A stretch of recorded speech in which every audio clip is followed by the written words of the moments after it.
ఒక్కసారి ఒక చిన్న ఉదాహరణకి మనం సనాతన ధర్మంలోని ఒక మానుష శరీరం గురించి డిస్కస్ చేస్తే మనకి పంచకోశాలు అనేటటువంటి ఒక విధి విధానాన్ని మనకి తెలియజేయడం జరిగింది. ఏం చెప్తుంది ఆ పంచకోశం అంటే అన్నమయ, ప్రాణమయ, మనోమయ, విజ్ఞానమయ మరియు ఆనందమయ.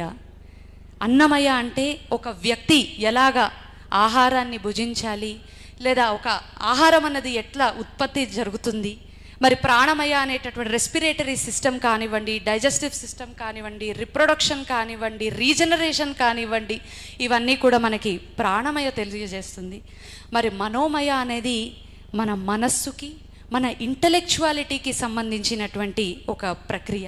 మరి ఆ మనోమయాన్ని ఇప్పుడు మనకి ఉడోమానిక్స్ అనేటటువంటి పర్స్యూట్ ఆఫ్ హ్యాపీనెస్ అనేటటువంటి దాని గురించి యుఎన్ఓ ఈ కాలంలోని మాట్లాడుతుంది. మరి మన సనాతనీయులు, మన పూర్వీకులు, మన గొప్ప వేద ఋషులు, జ్ఞానులు, విజ్ఞులు, ప్రాజ్ఞులు ఇచ్చినటువంటి మన సనాతన ధర్మాన్ని మనం ఇగ్నోర్ చేసి ఈనాటి విద్యా విధానాన్ని మనము గుర్తించడం ఎంతవరకు సమంజసమని మనల్ని మనం ప్రశ్నించుకోవాలి.